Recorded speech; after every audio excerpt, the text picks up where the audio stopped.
হামে আজও 7 শিশুর মৃত্যু ঠাঁই নেই হাসপাতালগুলোতে। টিকার অভাবে উচ্চ ঝুঁকিতে বাংলাদেশ, রিপোর্ট বিশ্ব স্বাস্থ্য সংস্থার।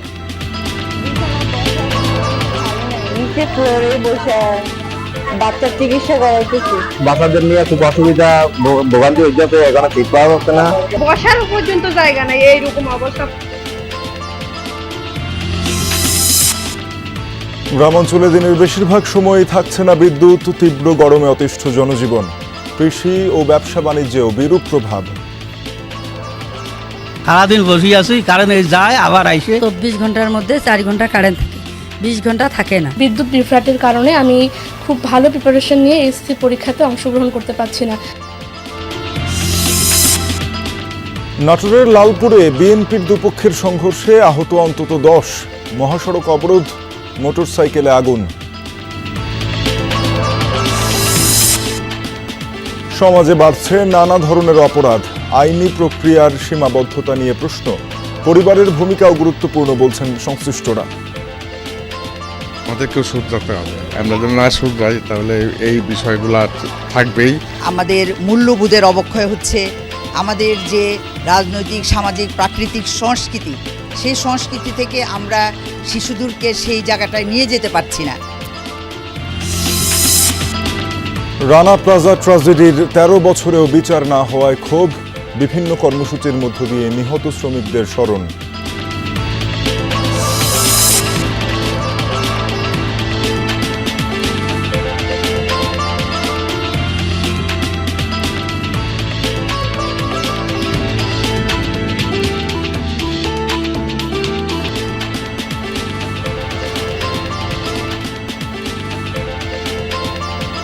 আমন্ত্রণ বিরতিহীন সংবাদ সারা দেশে, আপনাদের সঙ্গে রয়েছে আমি তানজিম শাফিন। এতক্ষণ শিরোনাম দেখছিলেন, এবারে বিস্তারিত। দেশে হাম উপসর্গ নিয়ে 24 ঘন্টায় মৃত্যু হয়েছে আরও 7 শিশুর। এর মধ্যে ঢাকাতেই মারা গেছে 6 জন। এ নিয়ে গত 15 মার্চ থেকে এ পর্যন্ত 240 জনের প্রাণহানির খবর জানালো স্বাস্থ্য অধিদপ্তর। বিভিন্ন জেলায় উদ্বেগজনক হারে বাড়ছে হাম আক্রান্ত রোগী। হাসপাতালগুলোর আইসোলেশন ওয়ার্ডের ধারণ ক্ষমতার চেয়েও বেশি রোগী ভর্তি রয়েছে। তাই মেঝে ও বারান্দাতেও চলছে চিকিৎসা। সীমিত জনবল নিয়ে রোগীদের চাপ সামাল দিতে হিমশিম খাচ্ছেন চিকিৎসক ও নার্সরা। হাম দেশজুড়ে সন্তানদের বাবা মায়ের কাছে এখন এক আতঙ্কের নাম। দীর্ঘ থেকে দীর্ঘতর হচ্ছে মৃত্যুর মিছিল। হামের উপসর্গ নিয়ে প্রতিদিনই হাসপাতালে বাড়ছে রোগীদের ভিড়। শিশু ওয়ার্ডগুলোয় তিল ধারণের জায়গাটুকুও নেই। প্রতিটি শয্যায় হামের উপসর্গ নিয়ে কাতরাচ্ছে অবুঝ শিশুরা। সেই সাথে দুশ্চিন্তায় দিন কাটছে স্বজনদেরও। আমার বাচ্চারা এই যে কোলে নিলে আমরা আমনে উঠে আসে, সব তো অসুবিধা গেছে। 2 দিন পর্যন্ত গায়ের থেকে পুরা শরীরে খালি ঠোঁটপটি যাইতেছে। জ্বরের সাথে কাশির সাথে হাম দেখা দিচ্ছে, মাথাও করতে পারে না, এরকম অসুস্থ। জ্বর, কাশ, এতন হাম হয়েছে। শয্যা নেই, তাই বাধ্য হয়ে মেঝে এমনকি বারান্দাতেও থাকতে হচ্ছে রোগী ও স্বজনদের। সেখানেই চলছে তাদের চিকিৎসা। সরকারি হাসপাতালে বরাদ্দের ওষুধ অপ্রতুল হওয়ায় ভোগান্তি আরও বেড়েছে। বিছানায় বসার কোনো সিট খালি নাই, নিচে ফ্লোরে বসে বাচ্চার চিকিৎসা করাইতেছি। অধিকাংশ ওষুধই বাইরে থেকে কিনা। এখানে গ্যাস দিতে পারা যাচ্ছে না, বাচ্চাদের নিয়ে খুব অসুবিধা, ভোগান্তি হইতেছে, এখানে ঠিক পাওয়া যাচ্ছে না। জ্বর মামা থার্মিটার নাই, আমার এটা বড় দুঃখ হয়। আমার নিজের নিচ থেকে নামতেছে, বসার পর্যন্ত জায়গা নাই, এইরকম অবস্থা। প্রথম রাত আসছি আর আমরা ফ্লোরে শুধু একটা টারফাল বিছে বসে রয়েছি, কোনো পা মেলুম যে ওই জায়গা নাই। শিশুদের পাশাপাশি প্রাপ্তবয়স্ক এবং গর্ভবতী নারীরাও চিকিৎসা নিতে যাচ্ছেন হামের উপসর্গ নিয়ে। আইসোলেশন সেন্টার সহ এসব রোগীদের সেবা দিতে হিমশিম খেতে হচ্ছে চিকিৎসকদের। যেখানে আমাদের মনে করেন নার্স দরকার প্রতি 5 জনের জন্য একজন, কিন্তু এখানে আমরা নার্স 4 জন। আমাদের সেই অনুযায়ী 120 জন পেশেন্টকে হ্যান্ডেল করলে আমাদের অবস্থা একেবারে খারাপ। আমরা দেখতাম ওয়ার্ডে শুধু হামের বাচ্চারাই আসতো, কিন্তু সাথে হচ্ছে এখন গর্ভবতী মা এবং বয়স্ক মানুষরাও আক্রান্ত হচ্ছে। হামের প্রাদুর্ভাব ঠেকাতে এরই মধ্যে বিভিন্ন স্থানে শুরু হয়েছে বিশেষ টিকাদান কর্মসূচি। হামের চ্যালেঞ্জ মোকাবেলায় সকলকে সচেতন হতে বললেন চিকিৎসকরা। র্যাশ উঠার পরে কমপক্ষে 1 সপ্তাহ সে বাসায় থাকে, কারণ একটা রোগী কমপক্ষে 20 জনকে ছড়াবে। আমরা চাই যাতে লোক সমাগমে না এসে বাসায় অবস্থান করুক, বারে বারে গা মুছার, পানি বেশি করে খাওয়ার, প্রস্রাব কতবার হয় গুনু এবং শ্বাসকষ্ট হয় কিনা খেয়াল রাখো। সকলের সমন্বয়, সকলের সহযোগিতায় আমাদের অন্যান্য যে বিভাগগুলি আছে, যেমন এটার জন্য হিমশিমটা আমরা সবাই খাচ্ছি, এটা তো আমাদের জন্য চ্যালেঞ্জ। এই চ্যালেঞ্জটা তো ফেস করে আমরা এখন এগোচ্ছি আর কি। ইনশাল্লাহ সকলের সম্মিলিত সহযোগিতায় আমরা এই চ্যালেঞ্জটা খুব দ্রুত ওভারকাম করব। চলতি বছর হাম ও উপসর্গ নিয়ে প্রাণ গেছে 240 জনের। রাহিম সারোয়ার, যমুনা নিউজ। হাম পরিস্থিতির আরও খবর জানাতে চুয়াডাঙ্গা থেকে যুক্ত হচ্ছেন সহকর্মী জিসান আহমেদ। জিসান, চুয়াডাঙ্গায় তো এক শিশুর মৃত্যু হয়েছে, সার্বিক পরিস্থিতি সম্পর্কে জানাবেন আমাদের।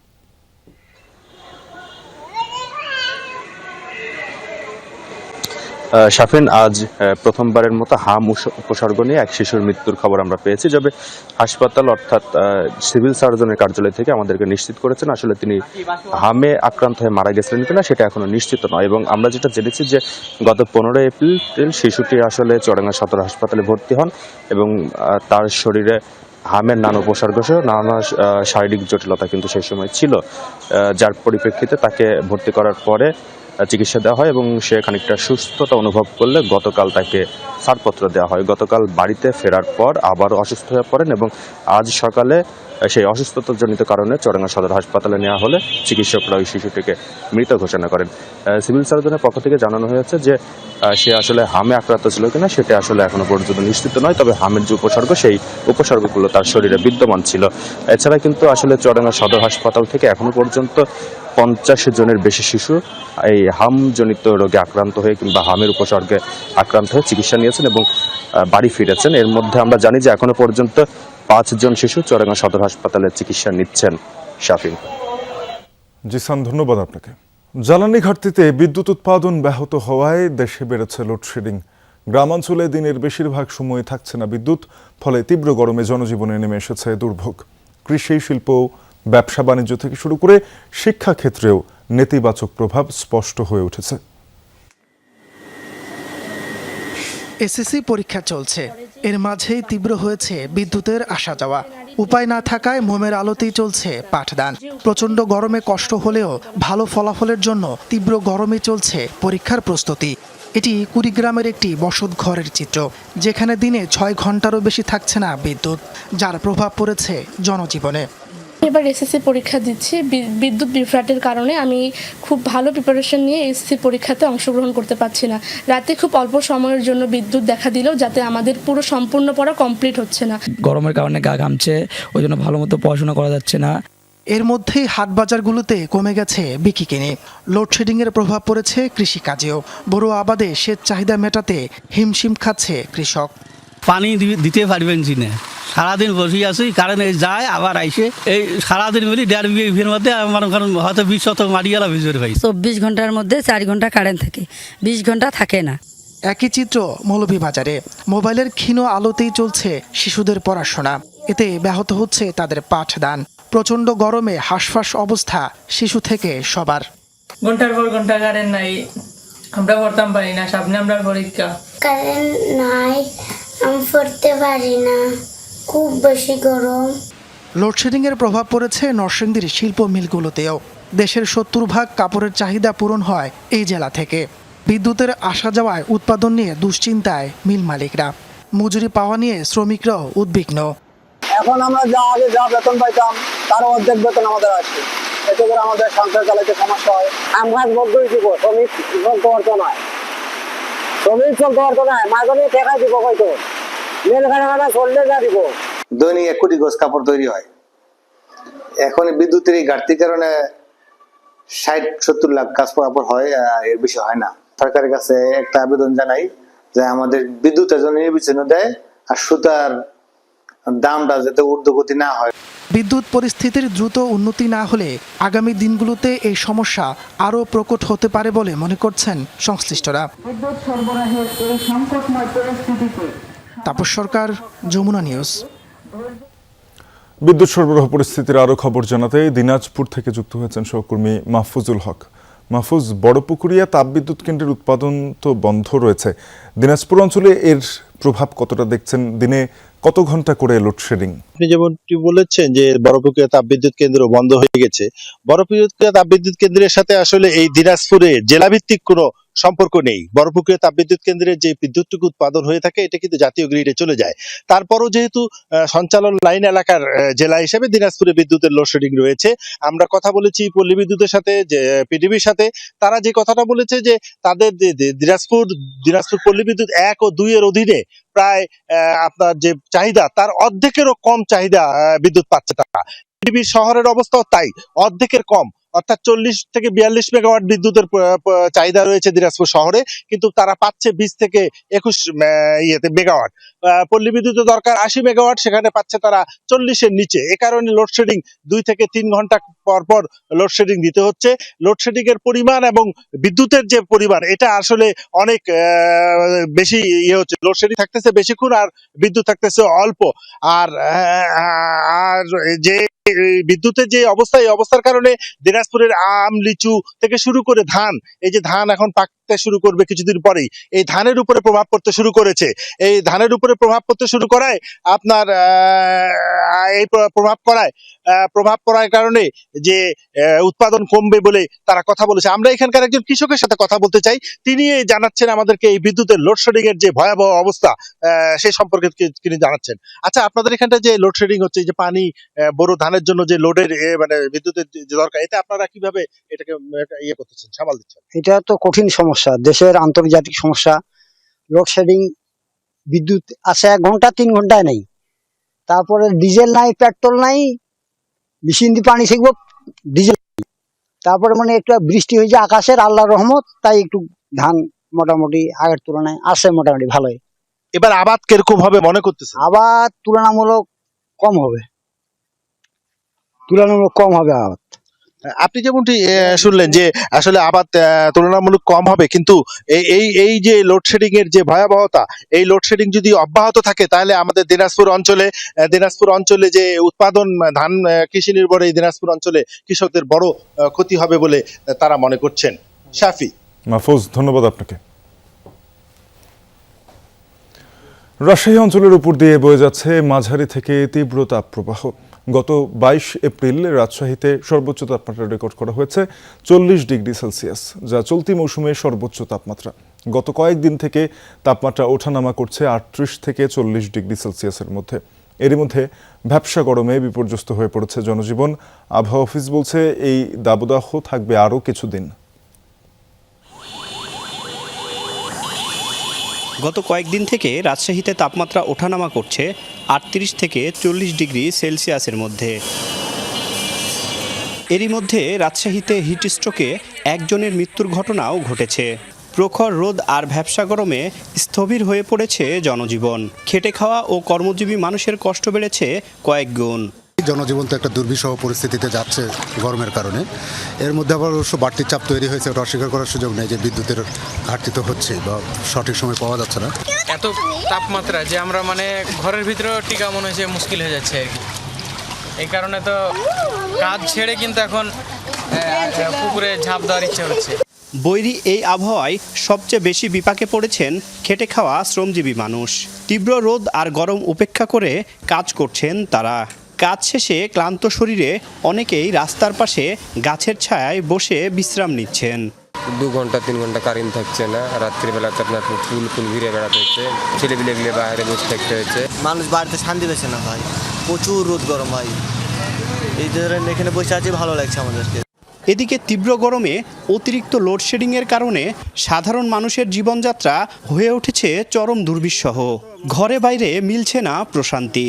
আমরা মেসে থাকি, মেসে আমাদের প্রায় সারাদিনই বিদ্যুতের সমস্যা হয়, যার কারণে আমরা পানিরও অনেক সমস্যা। অতিরিক্ত গরম, যেখানে হচ্ছে পানি খেয়ে নিজের হচ্ছে গরম কমাতে পারতেছি না, যার জন্য শরবত খেতে হচ্ছে ঠান্ডা পানি হিসেবে। আবহাওয়া অফিস বলছে রাজশাহীতে গত 22 এপ্রিল এই মৌসুমের সর্বোচ্চ তাপমাত্রা রেকর্ড করা হয়েছে 40 ডিগ্রি সেলসিয়াস। তীব্র এই দাবদাহ থাকবে আরও কিছুদিন। তারেক মাহমুদ, যমুনা নিউজ, রাজশাহী।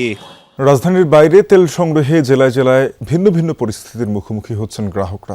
কোথাও সরবরাহ বৃদ্ধিতে পাম্পে সিরিয়াল কমেছে, আবার কোথাও তেল সংকটে সাময়িক বন্ধ রাখা হয়েছে ফিলিং স্টেশন। আজ রংপুর বিভাগের অনেক পাম্প বন্ধ রাখা হয়। মালিকরা বলছেন ডিপো থেকে যে পরিমাণ সরবরাহ মিলছে তা চাহিদার তুলনায় অনেক কম। ফলে দ্রুত মজুদ ফুরিয়ে যাচ্ছে। ময়মনসিংহ বিভাগের জামালপুর ও শেরপুরেও একই চিত্র। তেলের জন্য এক পাম্প থেকে আরেক পাম্পে ঘুরছেন গ্রাহকরা।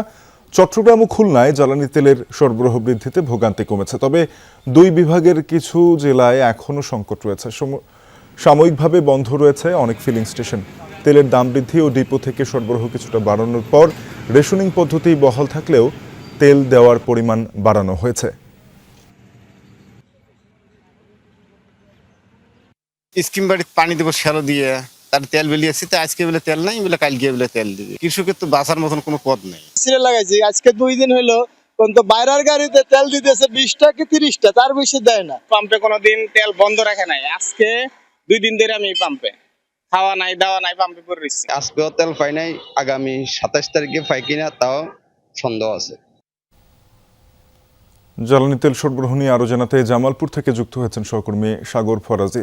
সাগর, জানাবেন যে পাম্পগুলোতে কি অবস্থা দেখছেন, গ্রাহকরা চাহিদা মতো তেল পাচ্ছেন কিনা? আপনাকে যদি একটু তথ্য দিয়ে শুরু করতে চাই, সেটি হচ্ছে জামালপুরে 17টি ফিলিং স্টেশন রয়েছে। তার মধ্যে আজকে অর্থাৎ এই বন্ধের দিনে একটি বা দুইটিতে তেল দেওয়ার খবর আমরা পেয়েছি, সেটিও জেলা শহরে। এর কারণে কিন্তু আমরা দেখেছি যে দীর্ঘ লাইন। আর এই যে পাম্পটিতে আমি এখন রয়েছি, খাজা পেট্রোলিয়াম যে পাম্পটিতে, এই পাম্পটিতে দীর্ঘ 2-3 দিন যাবৎ কিন্তু আসলে তেল দেওয়া হচ্ছে না, কারণ তাদের তেলের যে সরবরাহ, ডিপো থেকে যে তেল আনা যে ব্যবস্থা সেটি কিন্তু নেই। অর্থাৎ তেল ডিপো থেকে না পাওয়ার কারণে কিন্তু তেল দেওয়া বন্ধ রয়েছে। এর পাশাপাশি যে অকটেন ও ডিজেলের পাশাপাশি সবচেয়ে বেশি সংকটে পড়েছে পেট্রোল। এই পেট্রোলের কারণে কিন্তু আমরা দেখেছি যে পাম্পগুলোতে তেল দেওয়া হয় বা তেলের দেওয়ার খবরে কিন্তু সেখানে ভিড় জমায় অনেক বাইকার, যাদের নিতান্তই প্রয়োজন তারা। তো এই কারণে কিন্তু অনেক বিশৃঙ্খলা আমরা দেখেছি। আমরা গত 2 মাস থেকে কিন্তু এই সব খবরই জানাচ্ছিলাম। তবে আজকের যে প্রেক্ষাপটটা দেখেছি যে জ্বালানি তেলের দাম বৃদ্ধির পর বা ডিপো থেকে একটু তেল বাড়তি দেওয়ার কথাও আমরা শুনেছি, কিন্তু আসলে আদতে জামালপুরের যে সার্বিক যে পরিস্থিতি রয়েছে, যে এই সংকট কিন্তু কোনোভাবেই কমছে না, অর্থাৎ আরো দিন দিন কিন্তু বেড়ে যাচ্ছে। শাফিন। সাগর, ধন্যবাদ আপনাকে। অতিরিক্ত দামে কেনা জ্বালানি তেলের নেতিবাচক প্রভাব ভোক্তাদের উপর পুরোপুরি পড়তে দেবে না সরকার। সিলেটে এমনটাই বলেছেন বাণিজ্যমন্ত্রী খন্দকার আব্দুল মুক্তাদির। পানি সম্পদ প্রতিমন্ত্রী ফরহাদ হোসেন আজাদকে নিয়ে সিলেট সদরের বাসিয়া নদী পরিদর্শন করেন তিনি। এ সময় বাণিজ্যমন্ত্রী বলেন, বিভিন্ন বৈশ্বিক পরিস্থিতিতে জ্বালানি খাতে দেশ জিম্মি হয়ে আছে। তা থেকে উত্তরণে সরকার অগ্রাধিকার ভিত্তিতে স্টোরেজ নির্মাণ করবে। এছাড়াও এলএনজি আমদানি ক্ষমতা বৃদ্ধিতে নতুন টার্মিনাল তৈরির জন্য জ্বালানি মন্ত্রণালয় টেন্ডারে যাচ্ছে বলেও জানান তিনি। আগামী 2 মে প্রধানমন্ত্রী তারেক রহমান বাসিয়া নদী খনন উদ্বোধন করবেন। জনগণের উপর অভিঘাত আসতে না দেওয়ার ব্যাপারে যতটুক সরকারের পক্ষে, অর্থনীতির পক্ষে সহনশীলতা ধারণ করা সম্ভব, ততটুকুই আমরা ইনশাল্লাহ ধারণ করব। 100 টাকার ডিজেল হয়েছে 115 টাকা। আপনি আশপাশের যে কোনো দেশে, ভারত, নেপাল, পাকিস্তান সহ আশপাশের যে কোনো দেশে যদি তুলনা করেন, সেখানে জ্বালানি তেলের মূল্য আমাদের বাংলাদেশ থেকে বেশি, যদি আপনি মুদ্রার বিনিময় হার লক্ষ্য করেন। নাটোরের লালপুরে বিএনপির 2 গ্রুপের সংঘর্ষে আহত হয়েছেন অন্তত 10 জন। দুপুরে উপজেলার গোধরা বাজার এলাকায় এই ঘটনা। পুলিশ জানায়, জেলা স্বেচ্ছাসেবক দলের সদস্য মোহাম্মদ দোহার সাথে দীর্ঘদিন ধরেই আধিপত্য বিস্তার নিয়ে বিরোধ চলছিল লালপুর উপজেলা যুবদলের যুগ্ম আহ্বায়ক মজনু পাটোয়ারির সমর্থকদের মধ্যে। কয়েকদিন আগে দোহার সমর্থক হাসান ফেসবুকে মজনুকে নিয়ে একটি ভিডিও প্রকাশ করে। মজনু বিষয়টি নিয়ে হাসানকে প্রশ্ন করলে ভিডিওটি সে প্রকাশ করেনি দাবি করে। পরে থানায় গিয়ে হাসান অভিযোগ করে মজনু তাকে জোর করে মিথ্যা স্বীকারোক্তি আদায় করেছেন। এরই ভিত্তিতে পুলিশ ঘটনাস্থলে গিয়ে তদন্ত করে। পুলিশ চলে গেলে কথা কাটাকাটিতে জড়ায় হাসান ও মজনু। এক পর্যায়ে তারা সংঘর্ষে জড়ায়। এ সময় গুনাইহাটি গ্রামের রাশেদুল নামে এক ব্যক্তি আহত হন। খবরটি ছড়িয়ে পড়লে সেই গ্রামের লোকজন সংঘর্ষে যোগ দেয়। এ সময় আহত হন অন্তত 10 জন। পরে বিক্ষুব্ধ জনতা নাটোর পাবনা মহাসড়ক অবরোধ করে। এতে প্রায় 1 ঘন্টা বন্ধ থাকে যান চলাচল। খবর পেয়ে পুলিশ ঘটনাস্থলে গিয়ে পরিস্থিতি নিয়ন্ত্রণে আনে।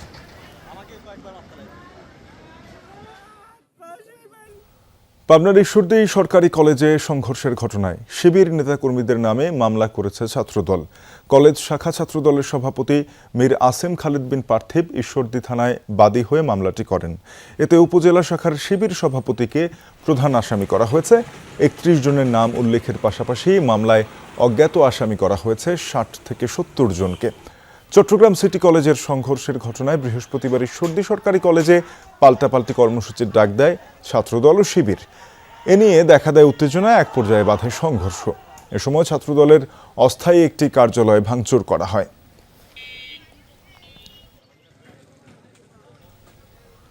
বিএনপির এক নেতাকে থাপ্পড় দেওয়ার ঘটনা থেকে সূত্রপাত ঘটে রাজশাহীর দুর্গাপুর উপজেলার দাউদকান্দি সরকারি ডিগ্রি কলেজের মারামারির ঘটনা।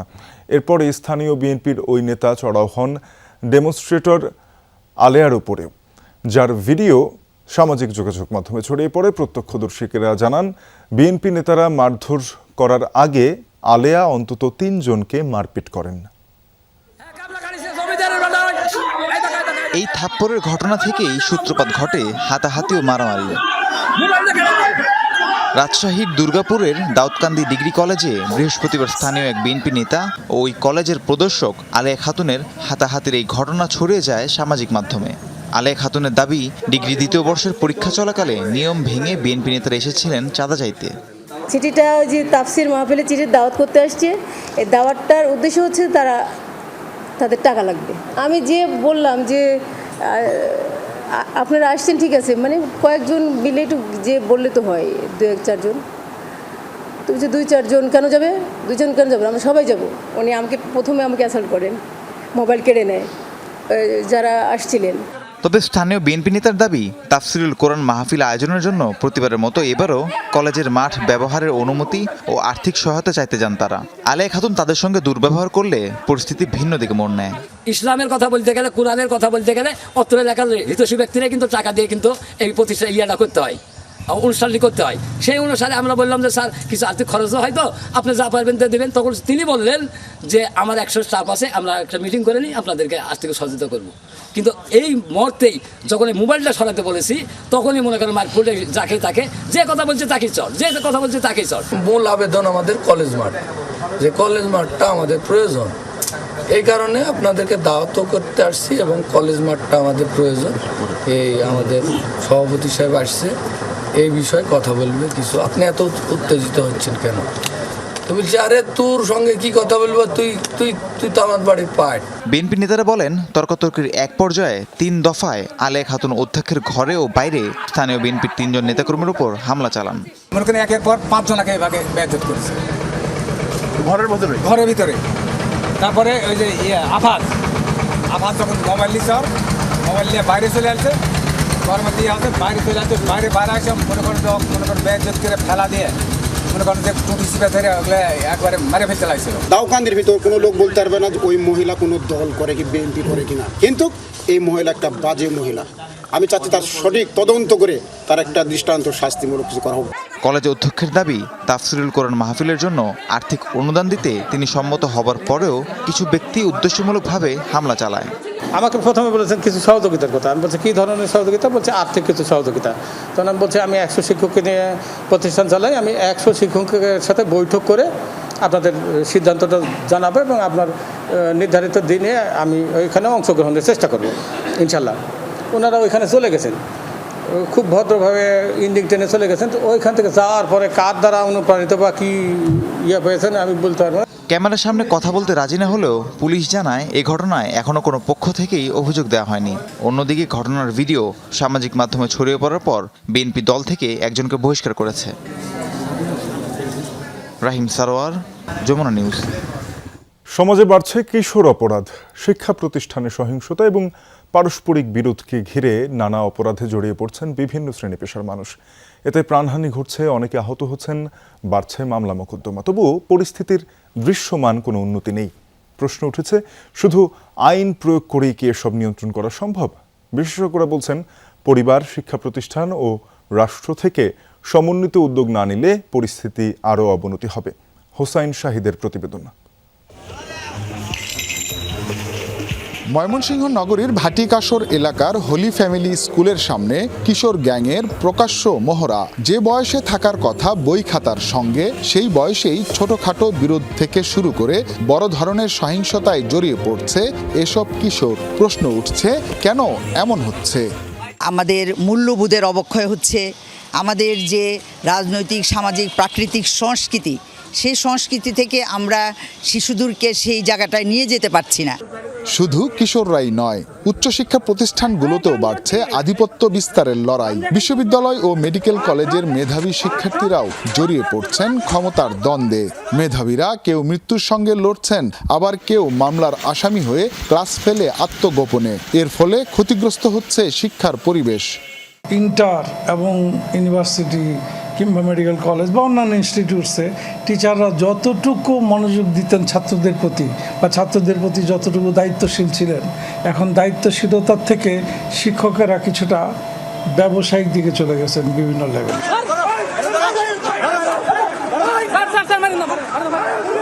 অন্যদিকে যারা কিশোর গ্যাং বা শিক্ষার্থীদের সমালোচনা করছেন, তারাও সুযোগ পেলে জড়িয়ে পড়ছেন অপরাধে।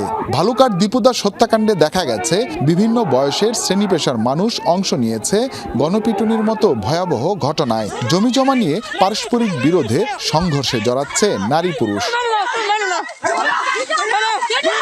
আমরা শুধু আজকের চিন্তা করি, এখনকার চিন্তা করি। এই চিন্তার কারণেই আজকে আমাদের এই অবস্থা। আমি বলবো যে আমরাও শুধরাতে হবে, আমাদেরকেও শুধরাতে হবে। আমরা যদি না শুধরাই তাহলে এই বিষয়গুলো থাকবেই এবং এর পরিণাম পরবর্তীতে ভালো হবে না। পুলিশিং সিস্টেম আমাদের অবশ্যই কিছু সংস্কার জরুরি, যেন আমরা অপরাধীদেরকে মাত্রা অনুসারে তাদেরকে ট্রিট করতে পারি এবং বড় কোনো অপরাধী যেন আইনের কোনো ফাঁক ফোকর করলে বের হয়ে না আসতে পারে। প্রশ্ন উঠছে আইনি প্রক্রিয়ার সীমাবদ্ধতা নিয়ে। আইনশৃঙ্খলা বাহিনী জানে না বলতে কোনো জিনিস নাই। আমরা তো কোর্টের মধ্যে মামলা রেকর্ড হয়ে যখন আসে তখন আমি কথা বলি রাষ্ট্রের পক্ষে, কিন্তু ওই স্থানীয়ভাবে আপনার পুলিশ প্রশাসন যখন গ্রেফতার করে একটা আসামিকে, তখন কী অবস্থায় গ্রেফতার করা হয়, কী অবস্থায় চালান দেওয়া হয়, এগুলি আরেকটু মূল্যায়ন করা প্রয়োজন। সামাজিকভাবেও কিন্তু আমাদের এগিয়ে আসতে হবে অপরাধ দমনে। শুধুমাত্র পুলিশ কিংবা আইন শৃঙ্খলা বাহিনী একা কোনো অপরাধ দমন করতে পারবে না। এদিকে যুব সমাজের একটি বড় অংশ ঝুঁকছে মাদকের দিকে। মাদককে কেন্দ্র করে জন্ম নিচ্ছে নিত্য নতুন অপরাধীর। এই অবস্থা শুধু ময়মনসিংহ জেলার নয়, দেশের প্রতিটি এলাকাতে। এখান থেকে মুক্তি পেতে হলে প্রয়োজন সামাজিক সচেতনতা।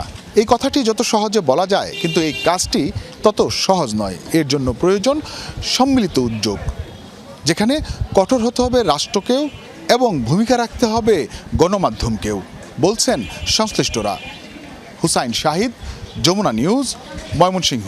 বর্তমান সরকার ব্যর্থ হলে গভীর অন্ধকারে তলিয়ে যাবে বাংলাদেশ, এমন মন্তব্য করেছেন আইনমন্ত্রী মোহাম্মদ আসাদুজ্জামান।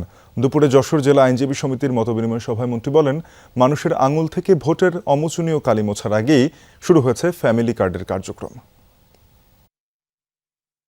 গত 17 বছর প্রায় সময় বাংলাদেশের হাজার হাজার মানুষ ক্রসফায়ারের শিকার হয়েছে, শত শত মানুষ গুমের শিকার হয়েছে, 60 লক্ষের উপর বিএনপির নেতাকর্মীর বিরুদ্ধে মিথ্যা গায়েবী মামলা হয়েছে। যে মামলার আসামির তালিকায় এমন লোকজন আছে যারা মামলার যে ঘটনার তারিখ দেখানো হচ্ছে তার 10 থেকে 15-20 বছর আগে কবরে শায়িত হয়েছে। সাভারের রানা প্লাজা ধসে নিহত শ্রমিকদের প্রতি ফুল দিয়ে শ্রদ্ধা জানিয়েছেন বিভিন্ন শ্রেণী পেশার মানুষ। সকালে ধসে পড়া রানা প্লাজার সামনে নির্মিত অস্থায়ী স্মৃতিস্তম্ভে ফুল দিয়ে শ্রদ্ধা নিবেদন করা হয়। এ সময় হতাহত শ্রমিকদের জন্য ক্ষতিপূরণ দাবি করেন তারা। পাশাপাশি এই ঘটনায় জড়িতদের সর্বোচ্চ শাস্তির দাবি জানান বিভিন্ন সংগঠন। আমি এখনো সুস্থ হইনি, আমার পায়ে 6টা সার্জারি, কোনো রকম আমি হালকা পাতলা হাঁটা চলা করতে পারি একটা ক্যারেসের সাহায্যে।